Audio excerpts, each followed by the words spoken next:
I'm severely allergic to peanuts. My husband knows this well. He even makes a point to remind the chef whenever we eat out at restaurants. But at a company gathering, his female assistant brought a bag of peanuts from her hometown to share with everyone. My husband actually told me to try some. I didn't lose my temper, just politely declined. The next day, I invited a classmate who runs a seafood business to bring seafood to our house. I prepared a lavish seafood feast. I looked at my husband, who's allergic to seafood. My classmate brought this, especially from his hometown. Eat it all. Men who don't know respect should be discarded. After all, I'm not just allergic to peanuts. I'm even more allergic to scumbags. I arrived at the gathering to find a sweet-looking girl handing out peanuts. Hearing everyone address me, Ruby rushed over with a handful of peanuts. This is Anderson. I'm Ruby, Anderson's new assistant. These are peanuts I brought from my hometown. Try some. I instinctively stepped back. Someone nearby explained for me. Miss Ruby, Mrs. Anderson is allergic to peanuts. If you're allergic, you should eat more. That's how you build tolerance. Ruby acted like she couldn't understand plain English. Before I could react, she shoved the peanuts into my hand. I quickly threw them away. Mrs. Anderson, did I do something wrong? Even if you don't want them, you shouldn't throw them away. There aren't enough peanuts to go around as it is. I only gave you extra because you're Mrs. Anderson. I frowned. I really am allergic. Ruby put on a concerned expression and stepped forward. Mrs. Anderson, allergies aren't scary. What's scary is being too afraid to overcome them. She picked up the peanuts while saying, just try them. If you eat a few, you'll definitely overcome the allergy. These are peanuts my parents grew. They're organic, so they definitely won't cause an allergic reaction. Just try them and you'll see. She tried to stuff the picked up peanuts back into my hand. I'm allergic to peanuts. I really can't eat them. I repeated. Mrs. Anderson, you've just gotten too pampered. Living the high life with Anderson, you're not like us country folk who can endure any hardship. Never mind peanuts. My grandfather used to eat tree bark when times were tough. You've just never been hungry. Peanuts are good food. Just try them. I looked at her with displeasure. Do you not understand English, Anderson? Are you sure this kind of person can be your assistant? Only then did Anderson speak up. Ruby means well. You're being too harsh. Anderson. Mrs. Anderson, please don't fight because of me. Ruby pressed the peanuts into Anderson's hand. I'm an outsider. Mrs. Anderson might feel awkward. You give them to Mrs. Anderson. They're really delicious. Anderson personally peeled a peanut for me. Ruby brought these from her hometown. Don't waste her kind gesture. Just overcome it just one last time. I accidentally ate food with peanut butter. Just one bite landed me in the ICU for a week. Anderson cried his eyes out, then saying he'd fight anyone who ever let me near peanut products again. I thought I'd found true love in an arranged marriage, that we could walk this path together forever. Turns out that was just what I thought. Anderson, you've had too much to drink. My voice turned cold, my expression clearly displeased. Anderson scratched his head. I guess I have had a bit much. Ruby, you eat it. He reached out to feed Ruby. Ruby naturally ate that peanut. Mrs. Anderson, it really is delicious.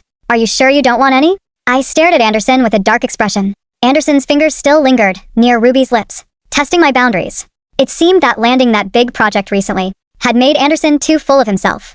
It's time for the bonfire dance. Everyone get moving. Before I could lose my temper, one of Anderson's trusted colleagues quickly stepped in to defuse the situation. But Ruby chose that moment to extend her hand to Anderson. Anderson, may I invite you to dance at the bonfire? I pointed at Ruby while staring at Anderson.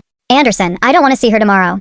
Anderson chased me to the car while Ruby wiped tears by the bonfire. Aren't you going to comfort her? I leaned against the car and asked Anderson casually. She's just a college graduate. Very naive, don't you? Trust my character.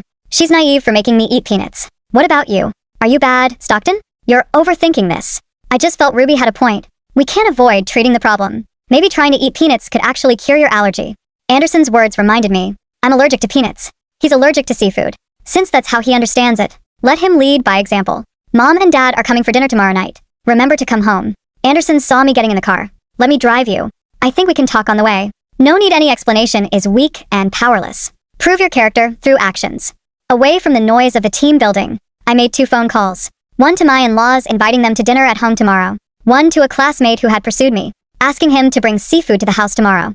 I wanted to see how much seafood it would take to cure Anderson's allergy. The next afternoon, my in-laws arrived early, and so did my classmate. My in-laws looked puzzled when they saw my classmate, busy in the kitchen with nothing but seafood. My mother-in-law asked me, Stockton, why is it all seafood? Isn't Anderson coming home to eat? How could he not come when you're here? But I won't say yet why it's all seafood. My mother-in-law was still puzzled, but didn't press further. Near evening, Anderson came home when he saw the table full of seafood, especially when he saw my classmate. His entire face fell. You're home. Come sit. I pulled him to sit down. Alexander came to see me today and brought all this seafood. It's all from his farm. Perfectly safe to eat. I personally peeled a shrimp for Anderson and put it in his bowl. Try it, Stockton. Anderson is allergic to seafood. You know that. My mother-in-law quickly reminded me. I know, but Anderson said he wants to overcome his allergy. I pushed Anderson. Anderson, I also think Ruby had a point. We can't avoid treating the problem. Try it quickly and set an example for me. Come, let me feed you. Anderson's expression was ugly. He pushed my hand away.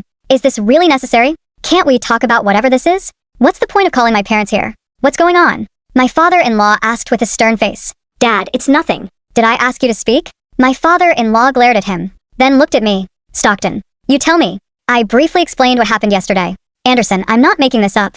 Am I? Anderson remained silent. My father-in-law slammed his hand on the table. Anderson, apologize to Stockton right now. No need for an apology. As long as he eats one shrimp, I'll believe he really wants to help cure my allergy. Mother-in-law spoke up quickly. Stockton, you know Anderson can't eat seafood. It could be life-threatening. I've only told you about this today. Do I need to call my parents now? Tell them Anderson tried to force me to eat peanuts. To show off his masculinity in front of his assistant.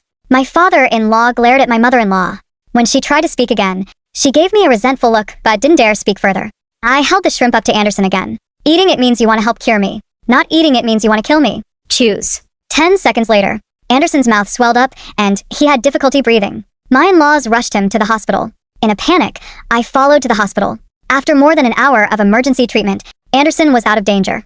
My mother-in-law kept crying by the bedside. My father-in-law called me outside Stockton.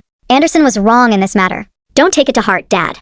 I chose Anderson for this arranged marriage because he was different from his other brothers. No messy scandals. But I was very unhappy about yesterday.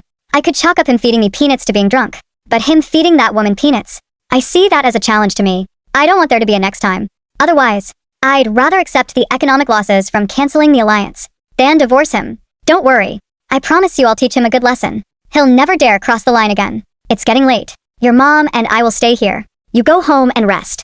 I knew they had a lot to discuss father to son, so I left. The next morning, I came to the hospital. As soon as I entered, I saw Ruby sitting on the bed feeding Anderson something. Mrs. Anderson. Ruby stood up quickly.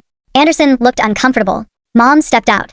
I felt a bit low on blood sugar, so I asked Ruby for help. You go out. I'll do it. Ruby left reluctantly. I looked at the still steaming soup and smiled brightly at Anderson. It's still a bit hot. Bear with it. Then I poured the entire bowl of soup over Anderson's face. Just then my mother-in-law returned. What are you doing? My mother-in-law shouted frantically for a doctor.